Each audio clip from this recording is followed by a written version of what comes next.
L'avenir vous réserve ici un renouveau, une renaissance. En effet, avec le cavalier d'épée, je ressens une personne tant sur le plan professionnel que sentimental qui règle ses comptes.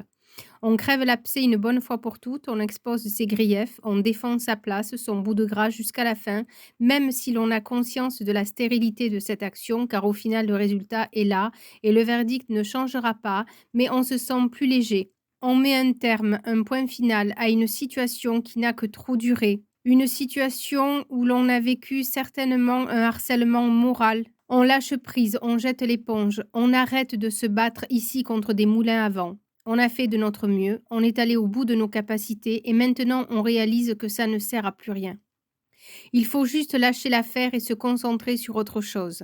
Vous réalisez que vous vous êtes bercé d'illusions. Vos fondations n'étaient pas solides, on vous met clairement des bâtons dans les roues. Vos projets ne prennent pas du tout la tournure que vous aviez envisagée. Vos plans partent en fumée. C'est un retour à la case départ. Mais vous avez plus d'un atout dans votre manche. Vous savez rebondir et couper les relations qui ne vous nourrissent plus. Vous savez reconnaître vos torts et analyser une situation avec beaucoup de clairvoyance et de lucidité. Vous savez que pour avancer, on doit parfois couper des liens et vous le faites sans état d'âme.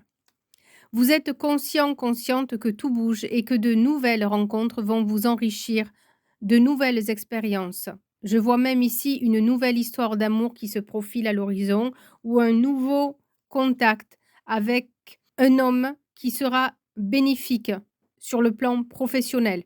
Vous décidez de tourner le dos au passé à une situation insatisfaisante et vous avez la capacité à tourner la page rapidement, à cautériser la plaie sans perdre de temps. Vous êtes consciente que vous ne pouvez pas changer la donne. Vous faites face avec beaucoup de courage, mais aussi de maturité et de sagesse, face à cette rupture de contrat.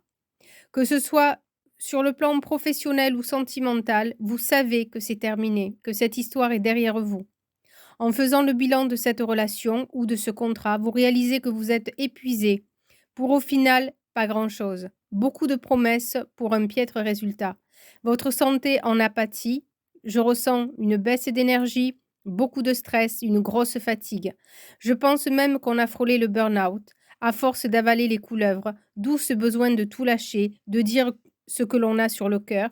Et tant pis pour les conséquences, puisque de toute façon, les jeux sont faits. On va subir des coupes budgétaires, on va devoir se serrer la ceinture, revoir les projets à la baisse, mais ce n'est que temporaire. Mettez ce temps de pause à profit pour envisager une reconversion professionnelle ou un petit bilan sur le plan émotionnel. Il est important de soigner toutes les failles pour repartir sur des chapeaux de roue.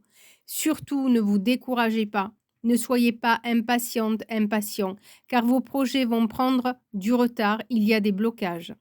Au lieu de prendre l'autoroute, vous êtes obligé de passer par les petites départementales avec des temps de pause forcés, mais considérez ces temps de chômage ou de célibat comme une chance. Cela vous permet de lever la tête du guidon et de vous poser la question essentielle: qu'est-ce que je veux vraiment à l'heure d'aujourd'hui? Est-ce que mes besoins d'il y a 1 an ou 2 ans sont toujours les mêmes?